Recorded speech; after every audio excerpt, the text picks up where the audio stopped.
one free travel to Osaka in order to show this toy project that we have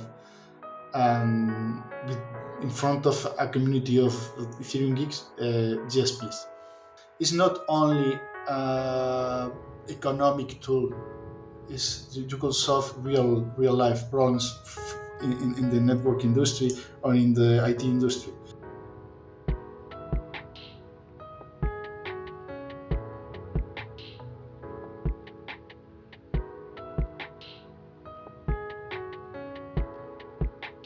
Hello and welcome to the show.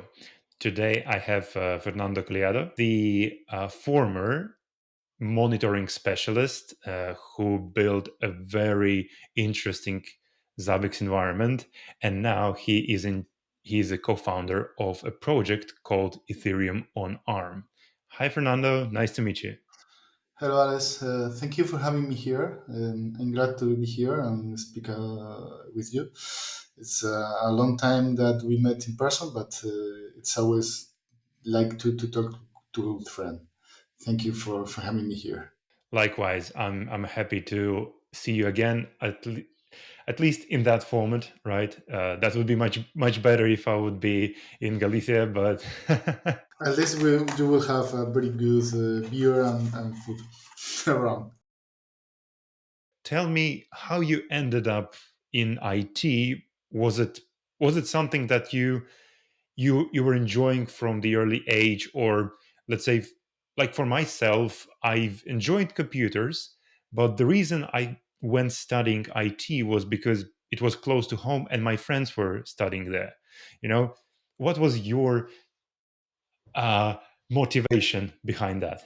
I always enjoyed computers, but mostly in my young age, about 14, 15 years old, because I, I'm older than you.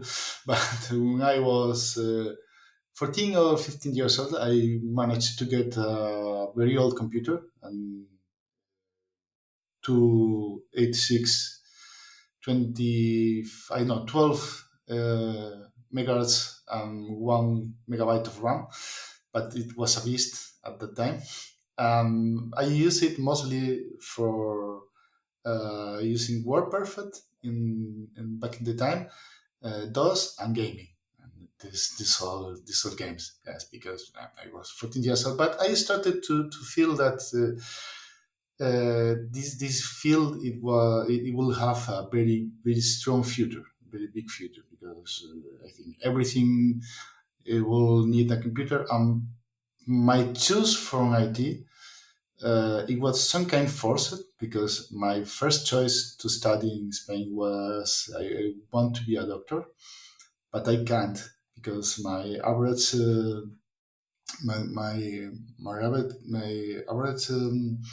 notes are not good enough. I will have to study more to be a doctor. I don't have the enough grades to allow me to go to the college and study medicine. So at the end, I ended my second choice because well, I love computers. I will try to study IT. And the IT college was very close to my home. It was only half an hour by car, so it was close enough to be really easy to study there. And when I arrived to the college the first year, I think, okay, that's the future. Here is the future. It was the early days of internet here in Spain. I was talking to around 1998. So the first time I have a internet connection only at the school back in the time, it was in 1997, something very basic, very slow with old modems. So, but you can feel the potential. You can view that the future is here. Okay, okay, I have the right choice. This is a better option for my future, and I like it. I like it, the science. I like it, everything back behind the IT wall. So I have a good choice, and I started to work with Linux there, because there is a Linux group in the school. It calls GPUL. Is in Spanish the group of users of A Coruña. Linux users of A Coruña. It's acronym in Spanish. So at the end, I started to join them and learning Linux. Okay, and I like it very much because, like I think everyone, I have problems with Windows 98 and Windows Millennium back in the time. So at the end, I ended to start using Linux. I think the 98 was actually all right. It's a 19 second edition. It was stable enough to use. Millennium edition, it was a joke, I think. Yeah, that it's okay. Being a doctor, it was a dream of my job. Policeman or doctor when I was very young, because I came to help people, and this what the two easy ways in the eyes of a kid to help people. Okay, either I will love to be a doctor or will love to be a policeman. Okay, I very fast discard the policeman options. But at the end, when you are growing up, okay, being a policeman is not so nice. You have to deal with a lot of problems.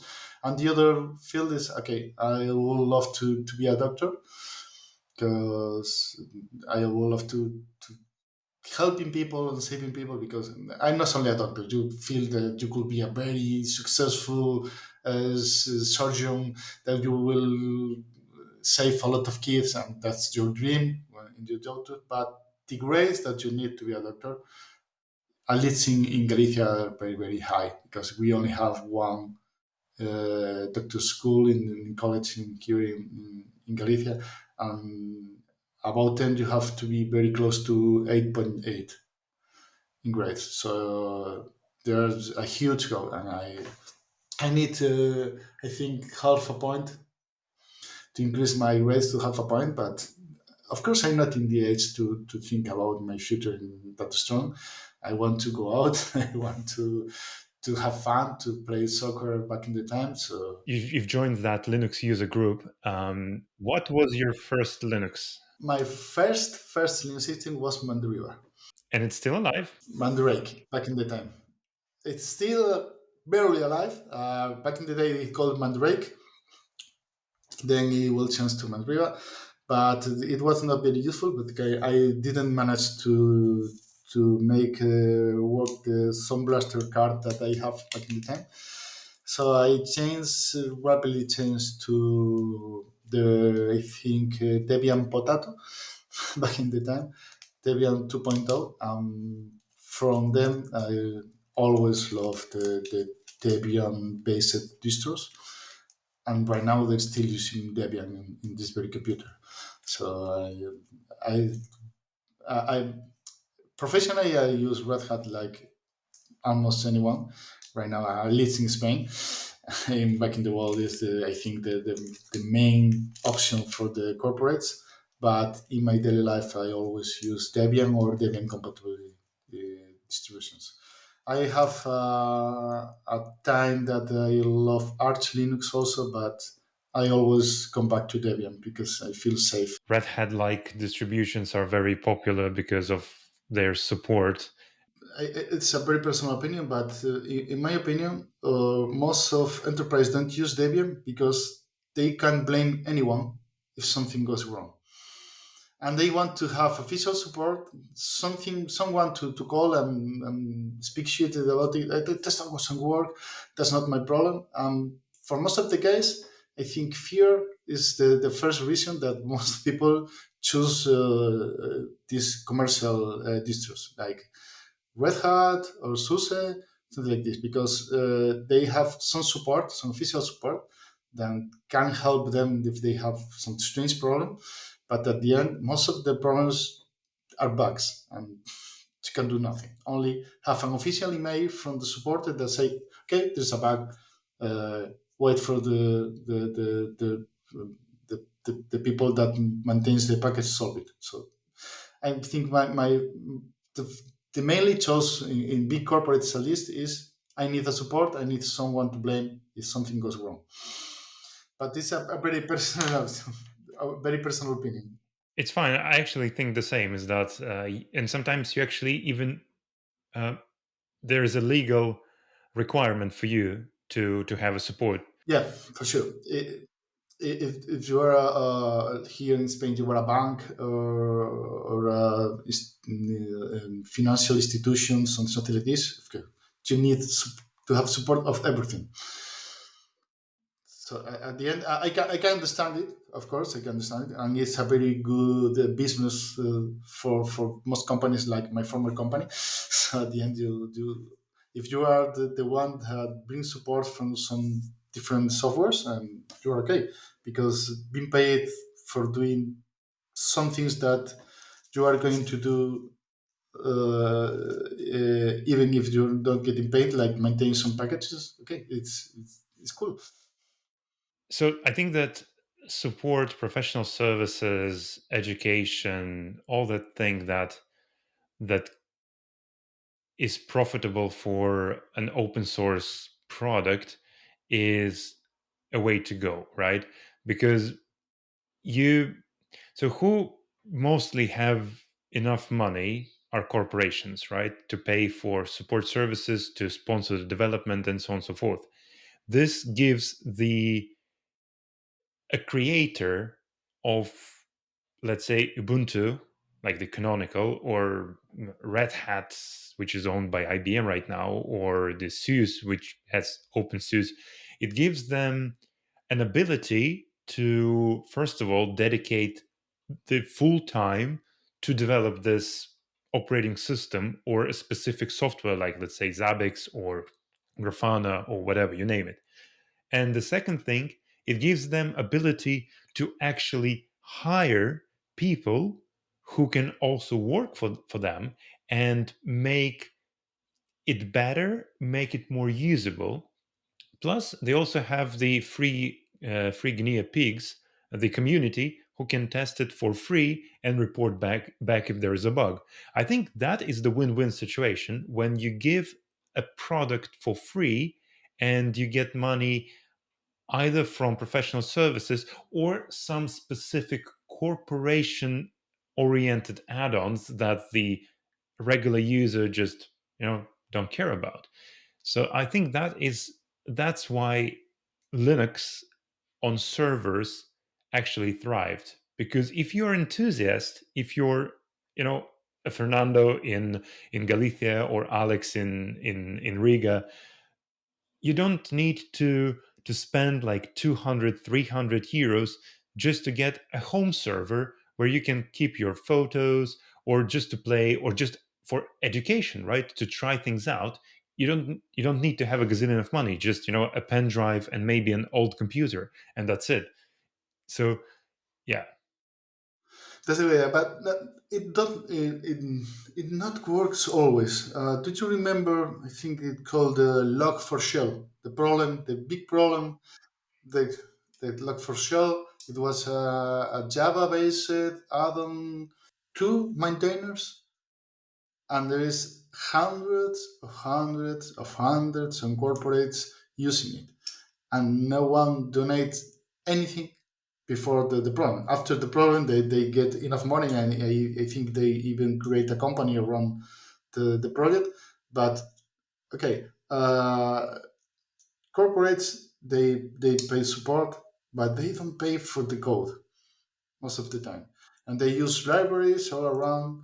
And in all of my years, I found a lot of projects that doesn't have the proper updates because they use an old library that they don't know everything. They use it, they don't maintain it, and at the end, for me, it was one of the biggest problems of this kind of open source approach and homemade applications that most of the big companies that tend to use, and projects like Fabrics and Grafana tends to solve, because you have a proper amount of people working on it and taking care of this. I do agree with you, and I think that corporations that are using these libraries in their products, they must either help maintaining, so dedicate, let's say, a person from their company that helps to review the code, to do the contribution, and so on and so forth, or they must fund or sponsor the development, because otherwise it's sometimes these corporations that are taking this software, this free software, or free piece of code, or free library, they in the end are selling their product for a lot of money, right? So they're making the business, the huge business out of that, for what they took for free and never gave back to a person who actually wrote it. So I think there should be, and I think after that case, after the Log4j, there is even more and more and more concerns about the big companies not funding these things. For example, right, if you look at OBS, the open broadcast software, they are funded by those who benefit from having OBS, right? The Twitch, the who's the Nvidia, and so on and so forth. So it's the right business model. I'm sure.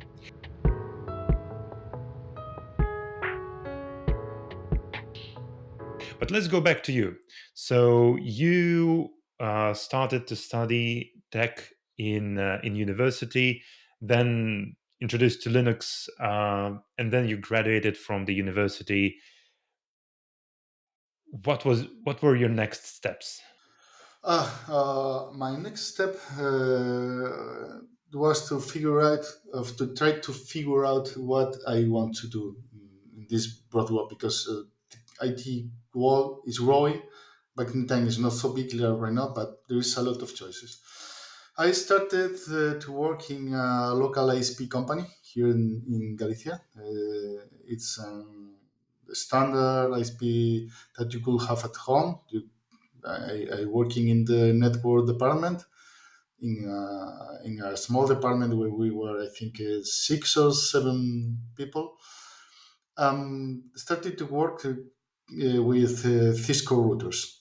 The work was fun, but I want to work with Linux because I started to be more working deep at home and trying to understand the core of the systems.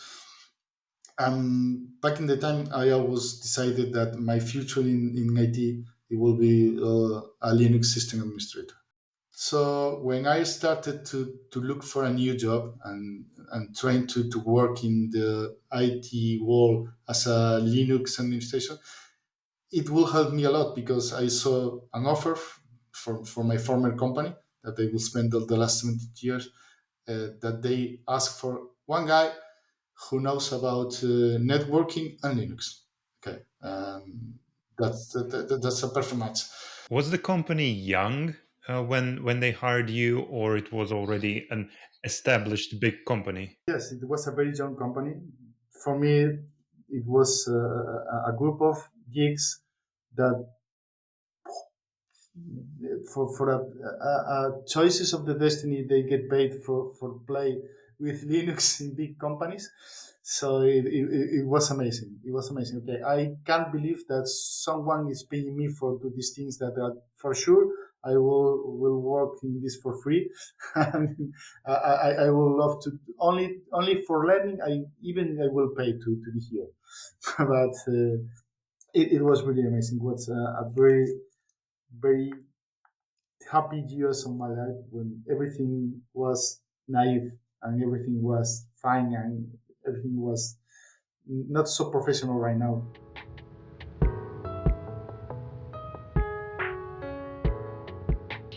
You've joined Alianta, you worked there. It was a steep learning curve, so you need to absorb obviously a lot of stuff.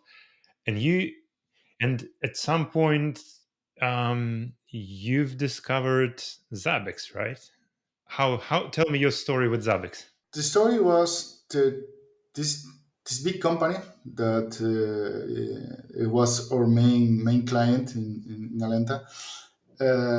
They use a server with a small version of a monitoring solutions, a very old monitoring solution. I even don't remember the name. That you only have network graphs for almost all of the routers and switches back in the time, and they will need something better. And we received a phone call at the end of the one Monday. I remember there was a Monday, uh, very very close to the end of my shift, and the guy who is in charge of the IT in this company called me and say, "Okay, we need some monitoring solutions. We don't know what monitoring solution we need. Go take some days to test the, the, the, all the monitoring solutions that you can find and show us all the options and we will choose one."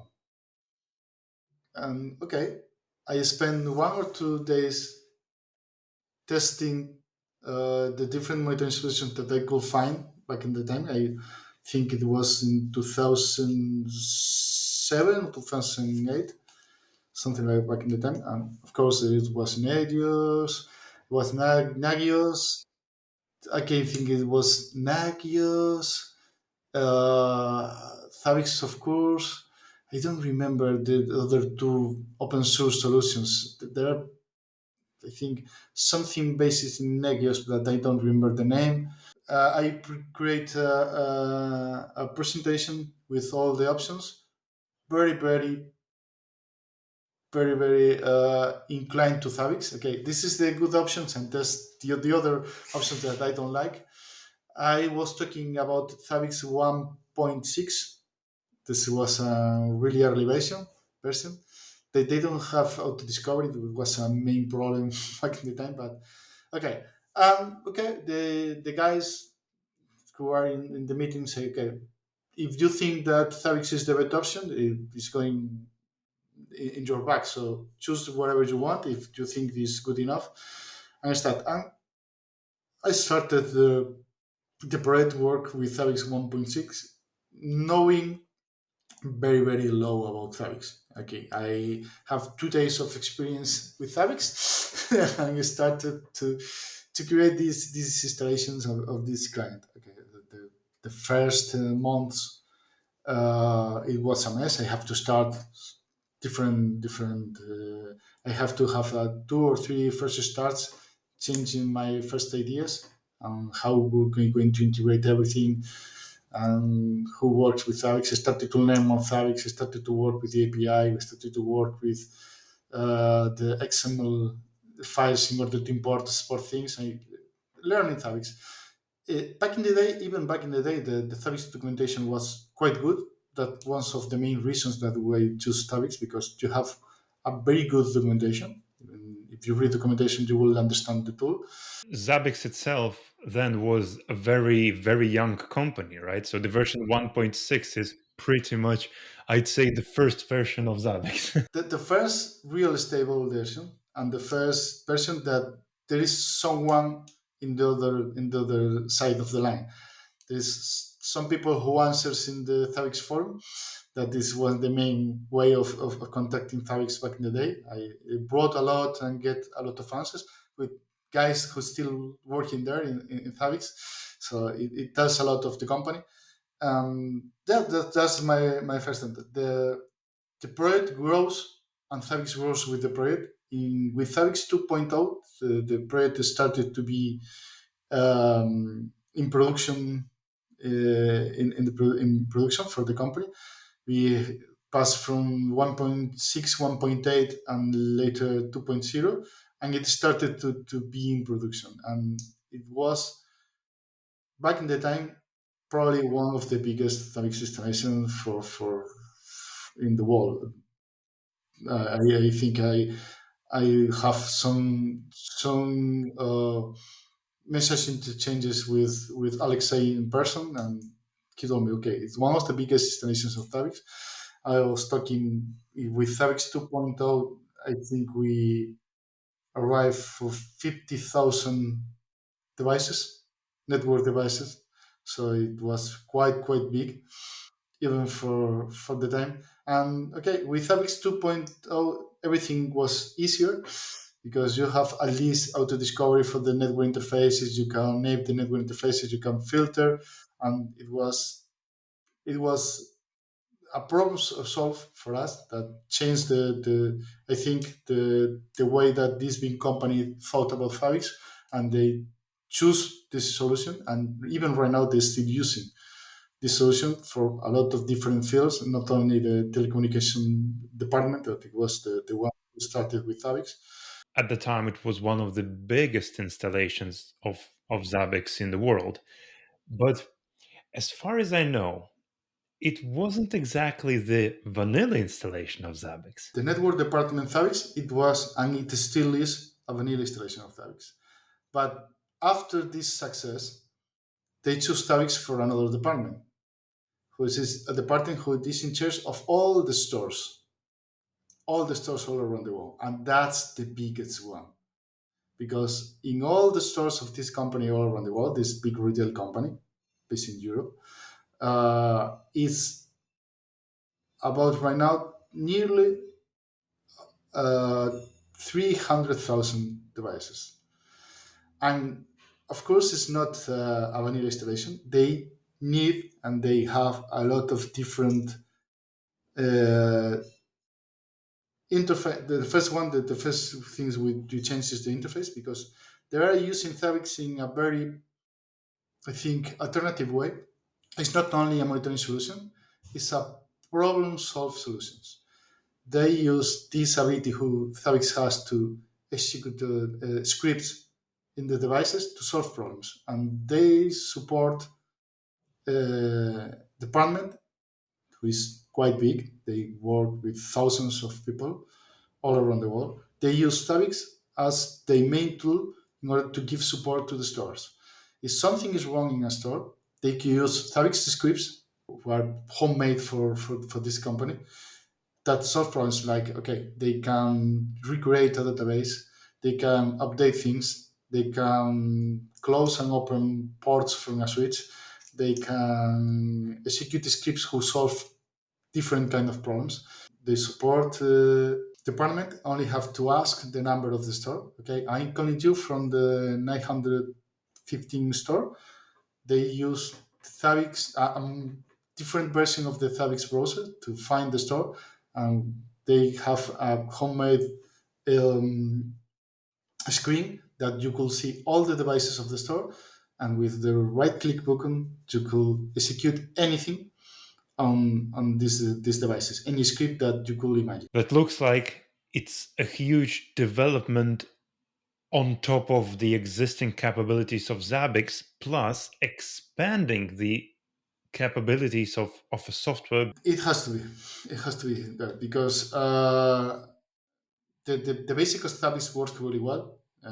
Getting data and create alerts, it works very well out of the box. You have nothing to change there because they are flexible enough to create all possible scenarios. But the importing options are there's an API. Good luck. This is what you have, and the speed around some operations in Zabbix like import. I don't know if you want to import 20,000 devices in Zabbix. It's very slow. So we have to look for alternative ways to do it. You have to manage the data outside Zabbix and give Zabbix only the smallest amount, the smallest sets of operations that you need to do. And even so, full import on this tool, it really lasts 1 week. And how about upgrades? A grade is it's a big problem because testing is really hard. Most of the time, not only with because there is a lot of different things to test, that there is limitations because Zabbix is running in the production network who has access to any kind of device all around the world. But the newest version is running in the uh, development network in the company who has access with a small set of the full image. And you can test some things or other things you can test it because there is no testing device allowing back in this time. You have to have faith in your code and have faith in your experience.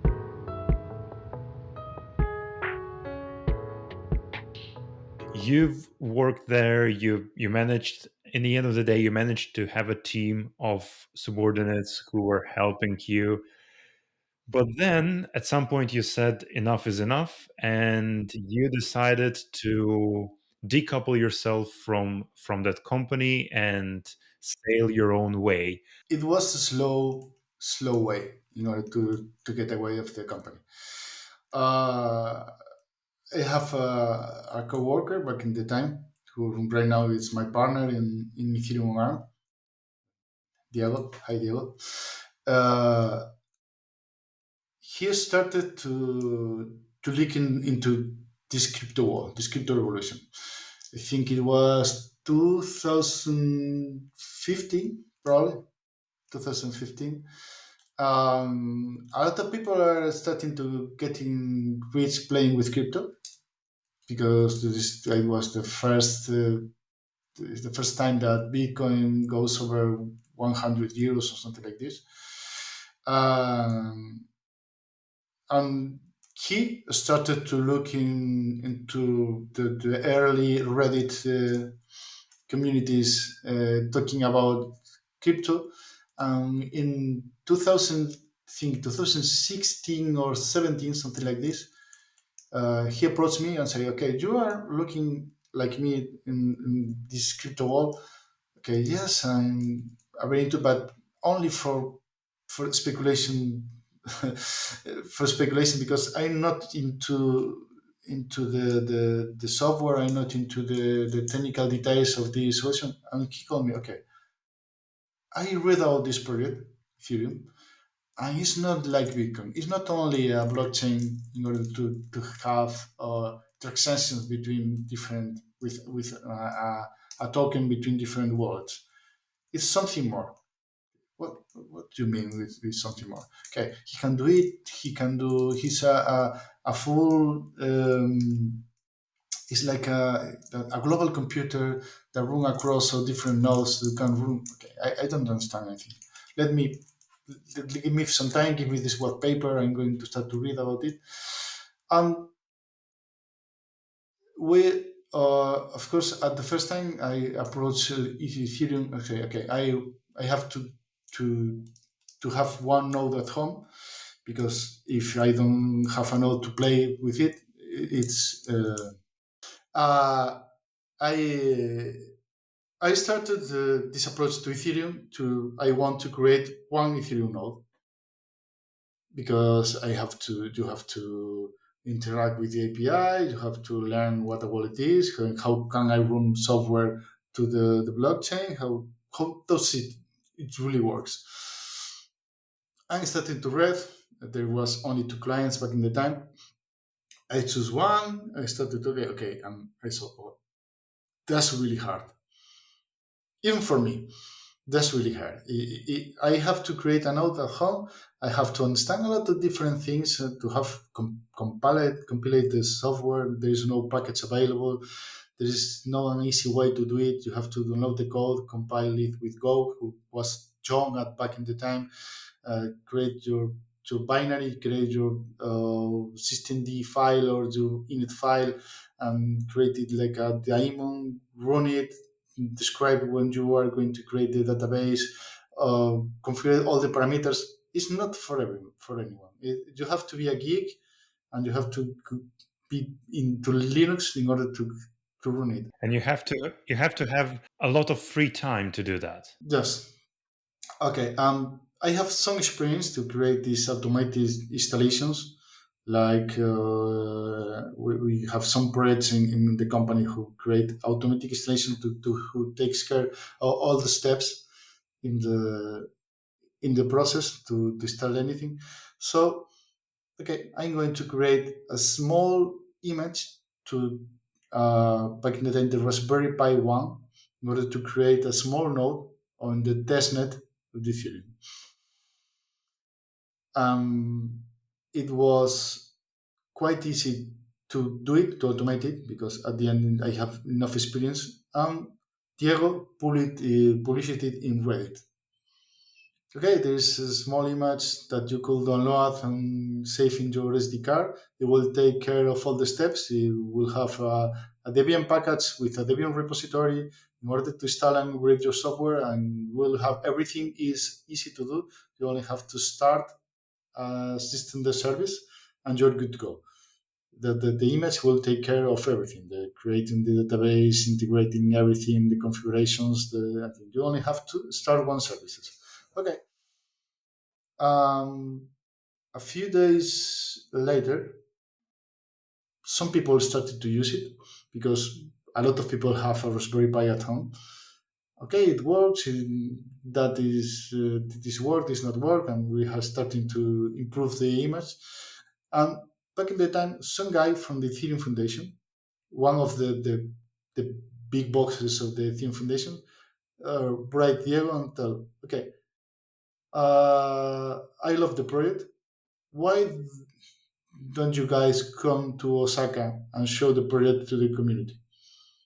One free travel to Osaka in order to show this toy project that we have, with, in front of a community of Ethereum geeks. Yes, please. So you both went. Yeah, we both went. Went to Osaka to, back in the time, the DevCon 5, the five reunion of Ethereum developers, and that was a game changing. Okay, I really saw the power of the project, and really start to understand a lot of different things who are going around this new world called Web3, crypto world, the apps, anything that you could, that there are people building around Ethereum. And we tell ourselves, okay, this is different. It will change a lot of things. It's a project who we will love to work with, but we we can't live. We need to work in any other things in order to make our life, because this thing doesn't make money right now. There's no way to fund your project. If you don't mind, could you name some of the use cases for Web3? Yes, the first thing that amazes me, it was the Ethereum named services. DNS, global DNS company that work with Ethereum. You can buy .eth name, and all the software runs in the Ethereum network. All the work for, you will have, I don't know, Bind and your biggest company, some DNS server with to serve your names, can work against the network. And was the first big project that it will amaze me. But most of the other projects are around DeFi, economic projects, mm, things to work with money, to work around DeFi, and anything that a blockchain solves. Okay, this lack of central authority who make things that you could only trust the network and trust your software and trust your smart contracts. That's okay. This is the thing. But the first thing that for me, a Linux administration that amazes me. Okay, you can run an DNS server in Ethereum, and was amazing. And later there is another project called Status, that is like Telegram or WhatsApp in Ethereum. That okay, that these things could, these measures could be, uh, uh, uh, uh, you could use a blockchain in order to interchange messages between assets, and EPFS, like a distribution, uh, like NFS, but over Ethereum. You have to share your local storage through the network and get back, and you can share disk space for this web application using again the Ethereum network. Me as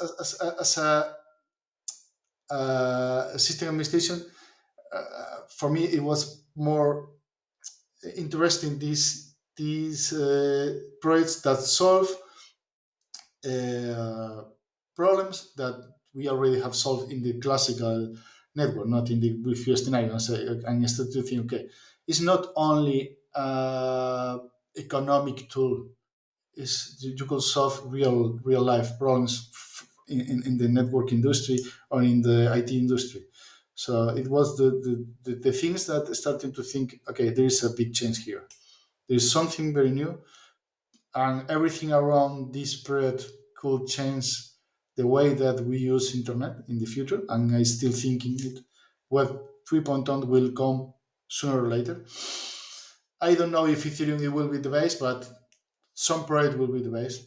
But if you'd like to use the global DNS, or if you would like to use status as the WhatsApp Telegram alternative, um, you need these Ethereum nodes, right? No, no, you know, you need that someone uses have Ethereum nodes running. Someone, no, no, you don't have to have one. Sure, but I mean, what I mean by that is that first of all, you need the distributed infrastructure of this node, so someone needs to run it, and sharing is caring. Sometimes you take, sometimes you give back. So it would be a good thing also to run your own node, and that's where you come in. The main use, for being fair, the main use to run your node is to earn money validating. Okay, it's the main use. But you can run your node only for access to the API of the network. You can run yours only for help the community. And yes, we come in this gap. If you want to run your node at home, you only have to have a small devices, Raspberry Pi 5, Ratchet Rock B, Orange Pi, Nano PC. That the small ARM devices are low powered, are cheap, are extremely cheap, and I think it's the cheapest way to have your own node at home, and you are contributing to decentralization of the network, which is extremely important. I have, let's say, nothing at home, and I would like to let's run the Raspberry Pi node. I mean, the Ethereum node. So, what would be my cost to buying into that? Let's say from zero to actually running. Considering I have internet connection, I have a cord, and I need to buy everything from scratch. About 400 euros. Okay, so it's still an investment, but it's not much.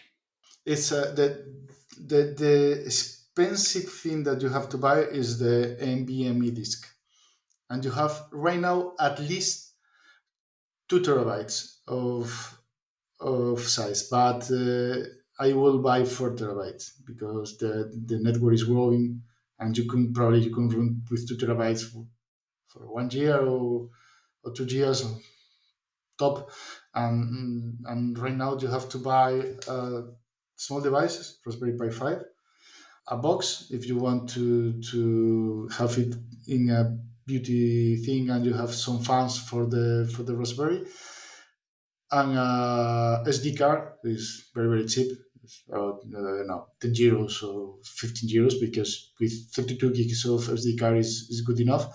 And NVMe disk. Right now, if you want to buy 4 terabytes, I think it's around 150 euros, and the Raspberry Pi is around 130.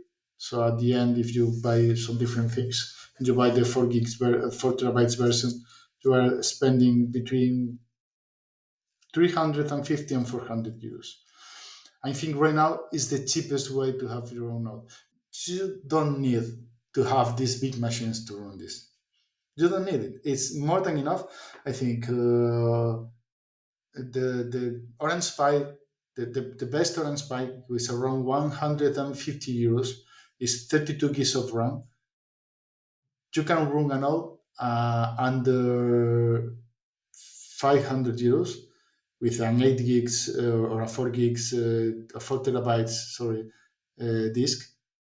And the load of the machine is always under 2, and you have 8 cores. So it's more than enough for run this kind of. Even you can run layer tools over the Ethereum node. So if it's enough, and you are going to be more green, that is it's a goal for the Ethereum Foundation, because uh, Ethereum changed from proof of work to proof of stake a few years ago, after the merge, and it drops the power consumption in 99.98%. because validating is not so expensive, and this is more machines can validate, but mining is terrible expensive in order of power. And being green is important. I think if you are running an ARM device, a small ARM device, you are unbeatable because you can run a node under for sure under 10 watts of power, and with a Raspberry Pi 5 under 7 watts of power. So even the smallest bulb at your home will spend more than your node. So it's not an excuse. Okay, no, it's too expensive in no, no, it's not an excuse. Oh, that's cool. And again, thanks to your project, you can streamline the installation and make it even a user friendly to and you don't need to spend a week trying to read a gazillion of manuals. You just flash it, right? Yeah, you just flex it, start the machine. Everything is automatic. Everything will take care. And after about 50 minutes, because the first steps are you have to download a lot of things and configure a lot of things. At the first 15 minutes, you will have a node at home. You could use your local wallet or your browser wallet and connect to your node, and you're good to go. You can interact with the blockchain easily in a very easy way. Uh, right now, we have always we have a challenge in the future who is very important for the network. Who is right now there is one software who runs most of the nodes. It's the most common Ethereum consensus client, and in order to protect the network, you will have to have a lot of different options for layer one, layer two, consensus and execution clients. And there is about 12 or 13 different projects that creates his own clients. And that's amazing because if you have one software problem in one client, the network will survive. And with our image in the probably the next month, you will use if you don't change anything, you will use a random execution client, a random um, um, consensus client in order to spread and increase the variation in the client. In order, if one client has a problem, have software problem, and it will drop or will, you know, it will harm the network. It's not a problem. You have to change or the client, but the other users will have a different pair of clients. Right now, this variation in the ecosystem is very important. It's improving in Ethereum right now. Back in the time, 90% of the nodes are running the same software. It was Geth, Go Ethereum, Geth, back in the time. And right now, there is some amazing project that runs very well that you could use. And we want to create and use it randomly because we have to improve the ecosystem and to improve the resistance and the strength of the network. And it's very important also for all the clients.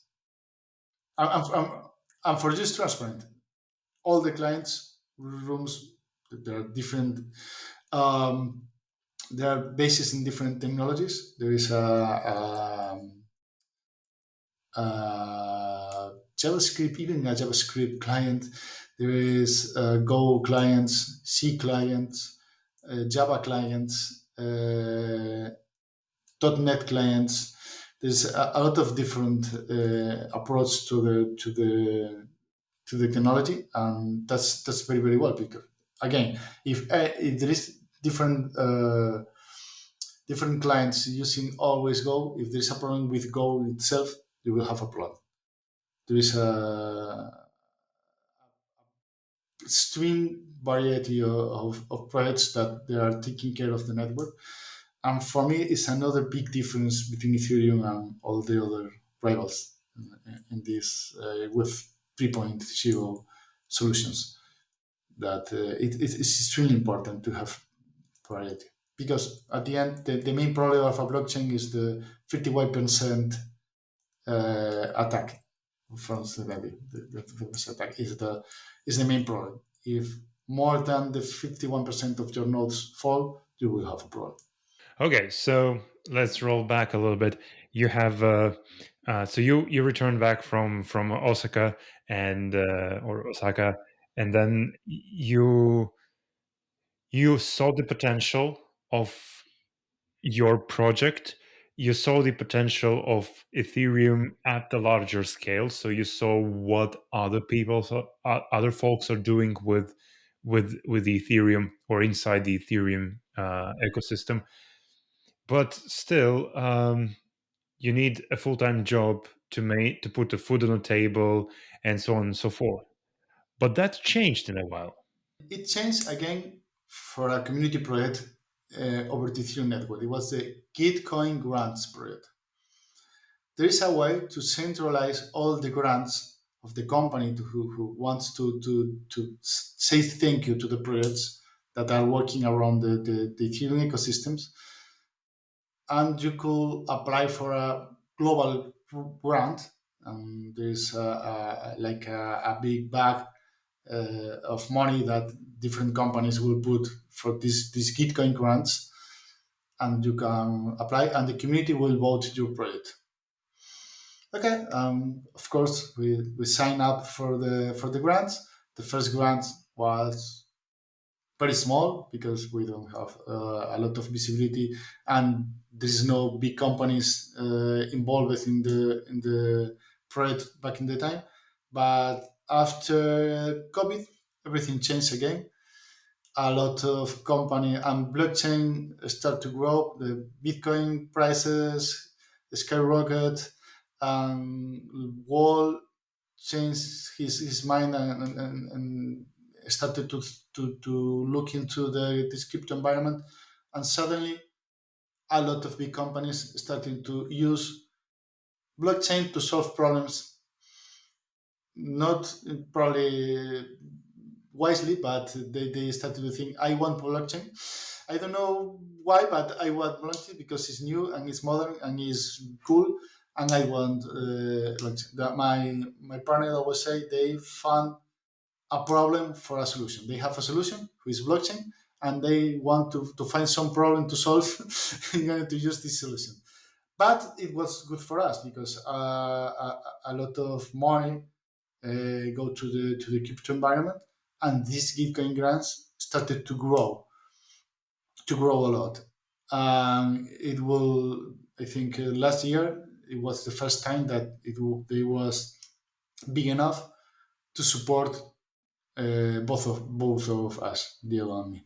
And the first one who started to work full time for the company was Diego, and a year later the grants still in the same level, more or less in the same level. I decided to do the change and work for myself. So that's what we've started with, discussing that, like in open source, if there is a developer and it develops a library that is used by the companies around the world, so these companies should support that developer. And in your case, it's actually the same thing. The grant supports you, so you and your co-founder can work full time on that and dedicate to solve the issues. And there is thousands of projects in the Gitcoin in the Gitcoin project in the Gitcoin funds, because you can apply for almost anything to improve the documentation, to create tutorials, video tutorials, to create a daily YouTube channel who speaks about the technology, everything. You can ask for everything, and the community will choose your project between others. And this is the fair, a very very fair way to do it. That sounds like a democracy. Yeah, it's the solution, the best solution that we have right now. Okay, that's amazing. You got funded with something that you can support, that can support the life of both of you, and then you decided to quit your 9 to 5. It was quite hard because I work for a company who is very stable. I very well paid, even for the Spanish standards. So at the end, the change was between two different things. I want to have my own time and have to choose when I work, and I have my own project, and I want to choose in what things I put the effort in this project. So I can choose. If I want to create a web dashboard with our Grafana installation in the project and improve it in this week, okay, I can choose it. I can choose the goals, I can choose improvements, and I can choose when I put the effort. So I think the liberty is the main reason that I left the other job. And the other one is the time. When you have kids, like I do, so when you have kids, being free to choose your schedule is it's amazing. It's really amazing because it's allowed me to spend time with my daughter when I want, and I can choose my own schedule. I can work at night, I can work in the morning, I can work in the evening. It is very. I don't have to ask anyone to be free. So that's one the two main reasons: the personal life and the ability to choose when I put my effort into.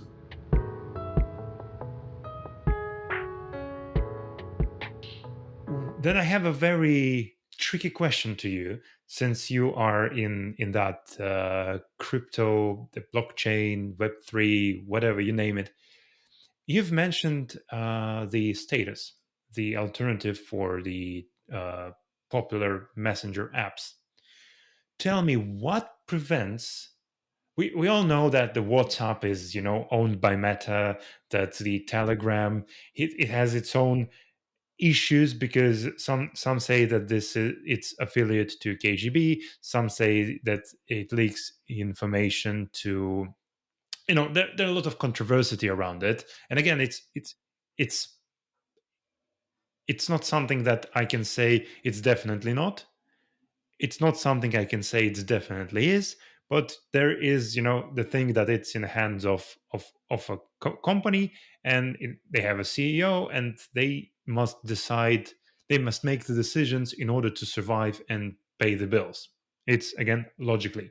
So, but we all know these drawbacks. What prevents us, and by us I mean not you and me and myself as the tech guys and our tech bubble of persons who are a little bit geeky, explore the things, but what prevents the general public from adopting status?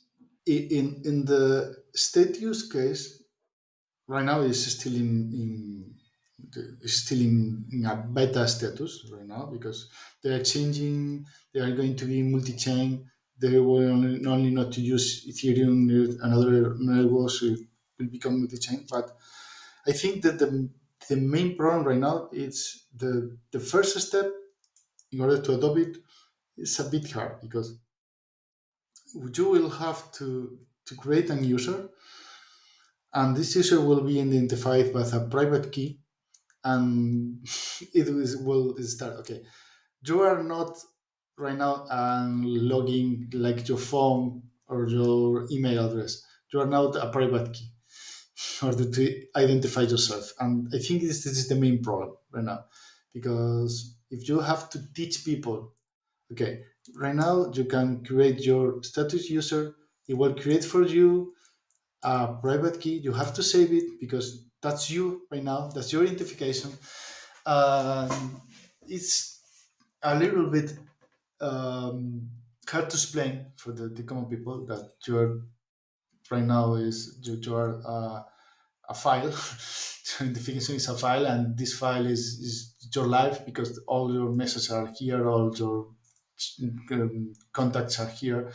And the first step is understanding these cryptographic solutions. Is a bit hard. You have to create an easy way to do it in order to abstract it. There is projects that are working on this. Okay, but at the end, a private key. and your tech guy, it is so personal that it's very hard to create something like, okay, a global repository, a company that's saves your private key. Like it doesn't make sense if you have to do it.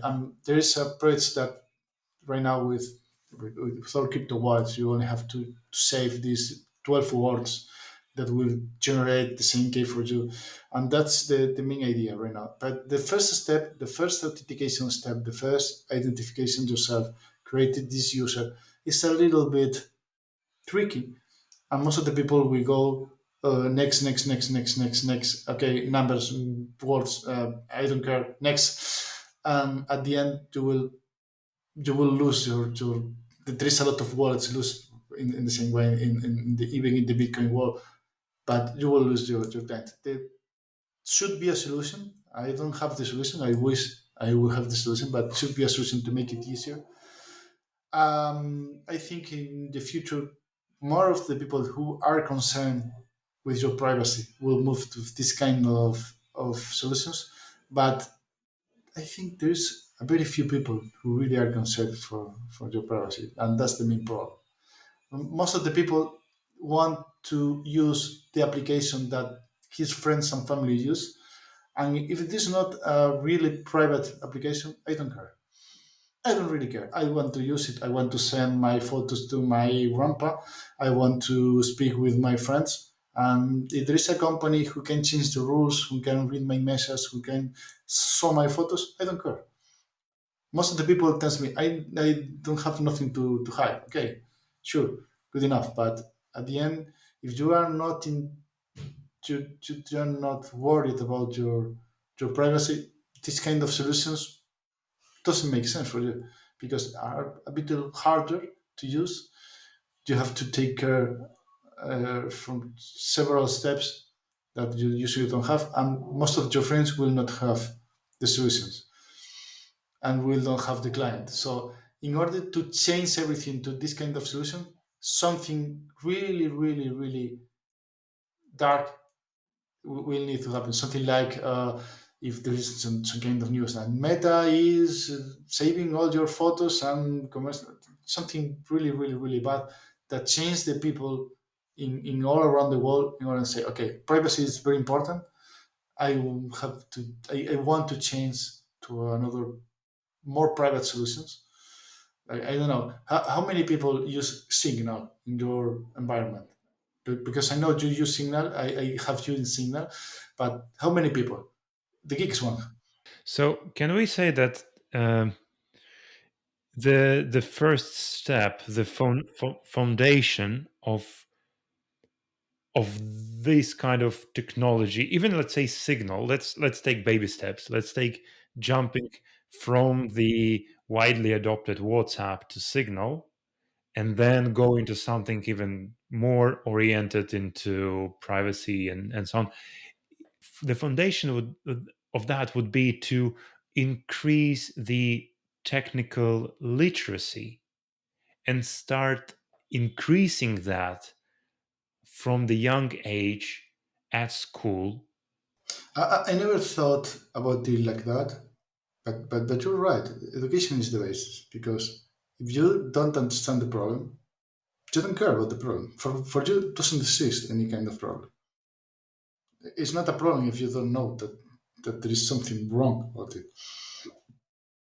That's a very good point. Should we? Of course, we were going to do it. Your kids, my kids, will know about the problems all around the world. But should we, as society, must educate our youngsters in order to create to use the technology? That there's no new technology. There's new technology for us, but for them, is the technology that they have. It's like always is like a car for us. Car exists forever. It's not a new thing. Internet exists forever. It's there in my life. The TV is in my life. An iPhone is in my life. Everything is there, and for them always existed, and it's a commodity that they have in their life since always. So yes, we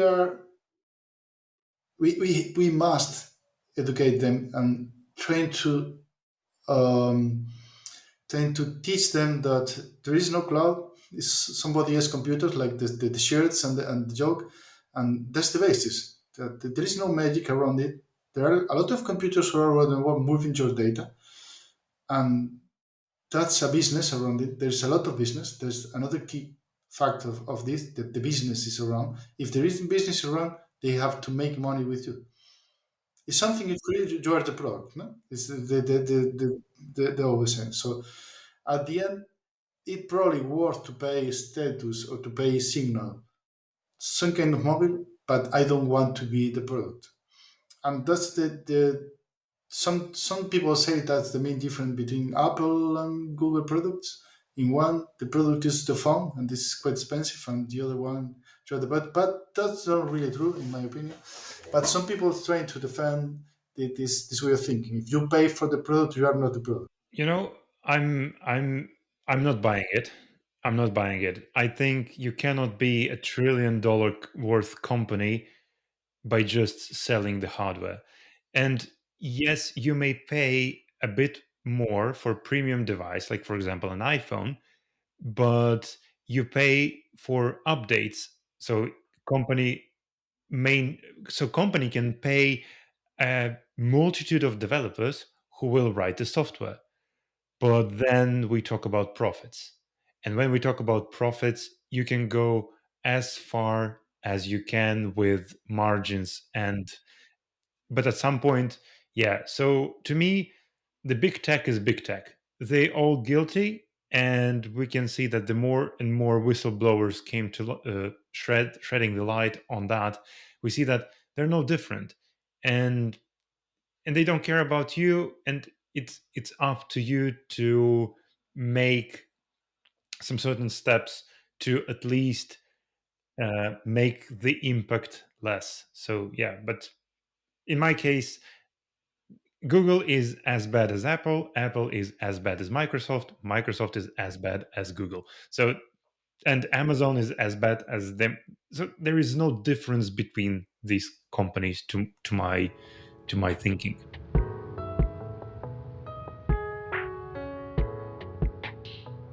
We talked a lot about crypto, about your life path. How do you take rest? How do you vent out and escape the tech world? Tell me.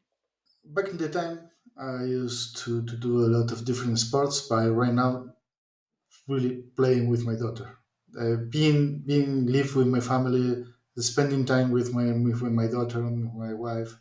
I just moved to a smaller town in order to have a more quiet life, a more relaxed life. So at the end, right now, my free time is for my family, and I enjoy a lot to have this opportunity to spend this time with my family.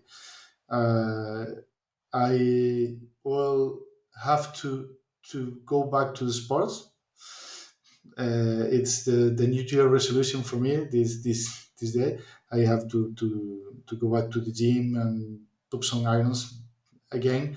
But I I think that I know I don't think it. I really should that these toddler years of my daughter will pass very fast. I want to enjoy it a lot.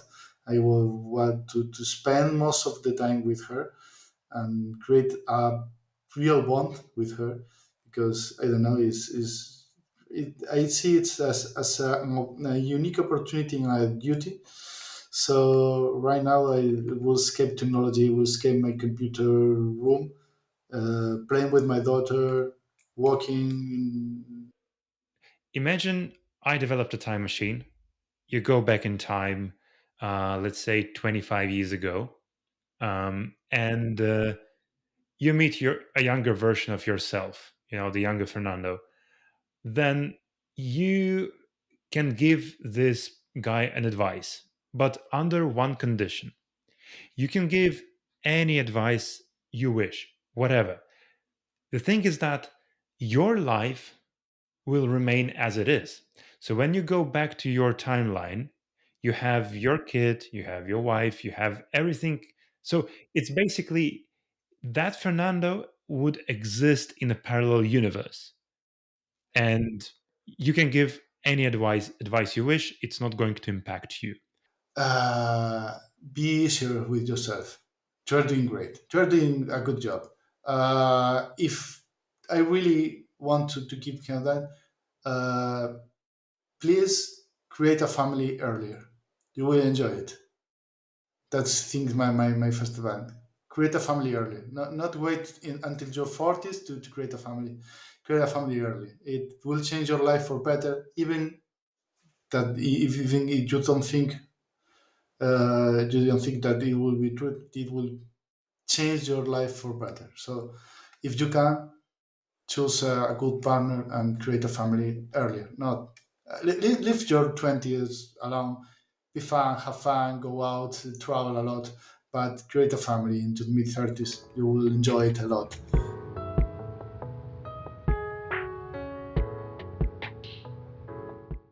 All right, so let's do blitz. My first one would be the EV, electrical vehicle, versus internal combustion engine. In B, internal combustion engine. So then, second question would be, if you need to pick up where to live, it would be nearby the ocean or nearby the sea. I will pick the ocean because it's my hometown is very close to the ocean. When it comes to wireless technology, would you pick Wi-Fi or 5G? I will pick 5G right now. It's fast enough for my daily life, and I love the freedom of moving with my Wi-Fi technology. Yeah, Sure. And then the last but not least, regular watches versus smartwatches. I use smartwatches, but I love roller watches. But I use smartwatches because I always have all my phones muted, and I depend on the vibration of the smartwatches to know that some people is calling me or is writing me. So I use smartwatches in my daily life. Okay, so if folks are going to look the way how to contact you or reach your project, where they can find you or your project. Finding me or my project is quite easier. You only have to Google Ethereum One. Ethereum One has a very active Twitter and Blue Sky account. In our Twitter account and Blue Sky account, you could find our GitHub, and with the GitHub, you can contact me or my partner Diego, and it's very easy to find us. And of course, we have a Discord server for the project, who right now it's nearly 10,000 people signed. So it's quite active, and there's a lot of discussions in the Discord. Right. Cool. I'll put all the necessary links in the show notes so they'll be able to find you. Cool. Thank you so much for attending. It was a pleasure. Thank you, thank you, Alex, for thinking in me and to having me in your show. I wish you the best of the lucks in the future. I think you are doing an amazing job. I'm extremely grateful from being here. Thank you so much and talk to you again soon.